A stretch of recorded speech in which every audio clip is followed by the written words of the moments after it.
ناظرین آداب، میں ہوں عصمت فاطمہ۔ مولانا آزاد نیشنل اردو یونیورسٹی کے اس تعلیمی خبرنامے میں آپ کا استقبال ہے۔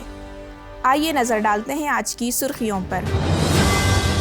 100 سالہ افراد میں منفرد مدافعتی خلیوں کی حیرت انگیز دریافت۔ خلائی اسٹیشن سے ناردرن لائٹس، ناسا کے خلاباز کا دلکش ویڈیو وائرل۔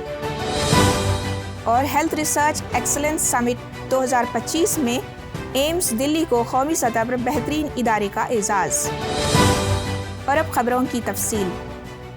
اسرائیل کی بین گوریون یونیورسٹی کے پروفیسر ایلون مونسونیکو نے ایک دلچسپ دریافت کی ہے کہ عمر بڑھنے کے ساتھ ہمارے جسم کے دفاعی خلیے یعنی ٹی ہیلپر لیمفوسائٹس اپنا طریقہ کار بدلنے لگتے ہیں۔ یہ تبدیلیاں نہ صرف بڑھتی عمر کے اثرات دکھاتی ہیں بلکہ ہماری بایولوجیکل ایج کا پتہ بھی دے سکتی ہیں، جو ضروری نہیں کہ ہماری اصل عمر کے برابر ہو۔ تحقیق کے دوران سائنسدانوں نے ٹی ہیلپر سیلز کے ایک نئے گروپ کی شناخت بھی کی ہے جو عمر بڑھنے کے ساتھ عام ہو جاتے ہیں۔ جاپان میں ہونے والی ایک اور تحقیق میں یہی خلیے ان افراد میں کثیر تعداد میں پائے گئے جو 100 سال سے زیادہ عمر تک زندہ رہتے ہیں۔ ماہرین کا خیال ہے کہ یہی خلیے بڑھاپے میں امیون سسٹم کو مضبوط رکھنے میں مدد دے سکتے ہیں۔ یہ تحقیق ڈاکٹر یزیکل الیاہو کی ٹیم نے پروفیسر ویلری کرزنووسکی کے ساتھ مل کر کی اور نتائج نیچر ایجنگ میں شائع ہوئے۔ National aeronautics and space administration کے خلاباز جانی کم نے بین الاقوامی خلائی اسٹیشن سے ایک خوبصورت ویڈیو شیئر کیا ہے جس میں شمالی امریکہ کے اوپر نظر آنے والی چمکتی ہوئی ناردرن لائٹس دکھائی دیتی ہیں۔ جانی کم نے یہ کلپ انسٹاگرام پر پوسٹ کیا جس میں زمین کا خمیدہ کنارہ، بادلوں کی تہیں اور خلا کی تاریکی صاف دکھائی دیتی ہے۔ سب سے خوبصورت منظر وہ سبز روشنی ہے جو فضا میں لہراتی اور چمکتی ہے۔ جیسے جیسے خلائی اسٹیشن آگے بڑھتا ہے، یہ روشنیاں آسمان میں مزید جگمگانے لگتی ہیں اور ایک دلکش نظارہ پیش کرتی ہیں۔ آل انڈیا انسٹی ٹیوٹ آف میڈیکل سائنسز دلی کو DHR-ICMR ہیلتھ ریسرچ ایکسلنس سمٹ 2025 میں مجموعی کارکردگی اور ادارہ جاتی برتری پر سب سے بلند قومی رینکنگ اور اعلیٰ ایوارڈ سے نوازا گیا۔ سمٹ محکمہ صحت تحقیق اور Indian council of medical research کے زیر اہتمام منعقد ہوئی، جس کا افتتاح مرکزی وزیر مملکت برائے صحت انوپریا سنگھ پٹیل نے کیا۔ اپنے خطاب میں وزیر مملکت نے بھارت کی عالمی سطح پر بڑھتی ہوئی ساکھ اور ہیلتھ ریسرچ میں جدت کو سراہا اور میڈ ٹیک مترا، روٹا ویک اور کووڈ-19 ویکسین جیسے اقدامات کو سائنسی کامیابی کی مثالیں قرار دیا۔ ایمز کے ڈائریکٹر ڈاکٹر ایم سرینیواس نے اس کامیابی کو تمام اساتذہ، محققین، طلباء اور عملے کی مشترکہ محنت قرار دیا۔ پنجاب کے وزیر تعلیم ہرجوت سنگھ نے پرائمری کیڈر کے 72 اساتذہ کے تیسرے گروپ کو فن لینڈ کی یونیورسٹی آف ترکو میں 15 روزہ تربیتی پروگرام کے لیے روانہ کیا۔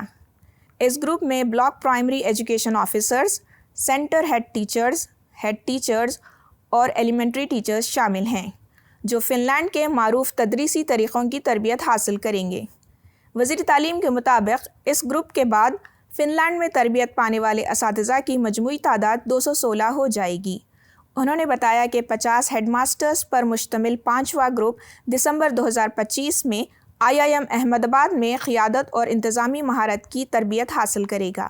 اس سے قبل 234 پرنسپلز اور ایجوکیشنل ایڈمنسٹریٹرز سنگاپور میں جدید تعلیمی تربیت مکمل کر چکے ہیں۔ وزیر تعلیم نے کہا کہ یہ تربیتی اقدامات پنجاب کے تعلیمی نظام میں مثبت تبدیلی لائیں گے۔ مولانا آزاد نیشنل اردو یونیورسٹی حیدرآباد کے مرکز پیشہ ورانہ فروغ برائے اساتذہ اردو ذریعہ تعلیم کے زیر اہتمام محبوب نگر میں واقع پالامورو یونیورسٹی میں اسٹوڈنٹ انگیجمنٹ کے موضوع پر ایک روزہ ورکشاپ منعقد ہوا۔ افتتاحی اجلاس سے مرکز کے ڈائریکٹر پروفیسر محمد عبدالسمیع صدیقی نے خطاب کرتے ہوئے طلباء کی ذہنی، جذباتی اور عملی شمولیت کے مختلف پہلوؤں پر تفصیل سے روشنی ڈالی۔ انہوں نے کہا کہ طلباء کی فعال شرکت مؤثر تدریس کا اہم جز ہے۔ Palamuru university college of education کے پرنسپل ڈاکٹر بشیر احمد نے سرگرمی پر مبنی تدریسی حکمت عملیاں کے عنوان سے پرمغز خطاب کیا۔ ورکشاپ میں پالامورو یونیورسٹی کے رجسٹرار پروفیسر پی رمیش بابو نے مہمان خصوصی کی حیثیت سے شرکت کی، جبکہ پروفیسر محمد مظفر حسین خان اور دیگر ماہرین تعلیم نے بھی شرکاء سے خطاب کیا۔ محبوب نگر اور اطراف کے تقریباً 80 اساتذہ نے اس ورکشاپ میں شرکت کر کے جدید تدریسی طریقہ کار سے استفادہ کیا۔ Central board of secondary education نے کیندریہ اور نوودیا ودیالیہ میں تدریسی اور غیر تدریسی آسامیوں کے لیے آن لائن درخواستوں کا عمل شروع کر دیا ہے۔ اس بھرتی کے ذریعے ملک بھر میں مجموعی طور پر 14,967 آسامیاں پر کی جائیں گی، جن میں assistant commissioners, principals, vice principals, P G T, T G T, librarian, primary teachers اور دیگر غیر تدریسی آسامیاں شامل ہیں۔ امیدوار اپنی درخواستیں سی بی ایس ای، کے وی ایس اور این وی ایس کی سرکاری ویب سائٹ کے ذریعے داخل کر سکتے ہیں، جبکہ فارم داخل کرنے کی آخری تاریخ 4 دسمبر 2025 مقرر ہے۔ مزید تفصیلات کے لیے متعلقہ ویب سائٹ ملاحظہ کر سکتے ہیں۔ انڈین انسٹی ٹیوٹ آف ٹیکنالوجی گوہاٹی نے گیٹ 2026 کا باضابطہ شیڈول جاری کر دیا ہے، جس کے مطابق امتحانات 7، 8، 14 اور 15 فروری 2026 کو ملک بھر میں کمپیوٹر بیس ٹیسٹ کے ذریعے منعقد ہوں گے۔ اس شیڈول میں 30 امتحانی مضامین کے لیے تاریخیں اور سیشن وار تفصیلات شامل ہیں۔ مزید معلومات کے لیے متعلقہ ویب سائٹ ملاحظہ کریں۔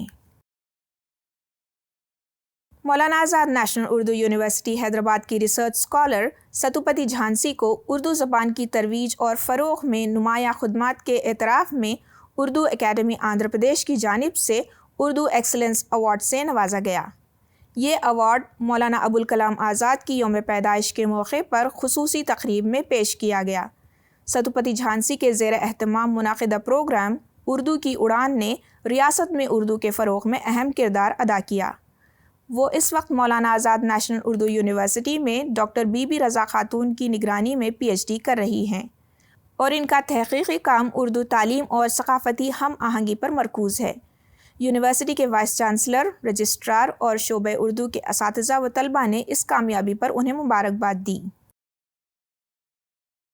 آئیے آخر میں پھر ایک بار نظر ڈالتے ہیں آج کی سرخیوں پر۔ 100 سالہ افراد میں منفرد مدافعتی خلیوں کی حیرت انگیز دریافت۔ خلائی اسٹیشن سے ناردرن لائٹس، ناسا کے خلاباز کا دلکش ویڈیو وائرل۔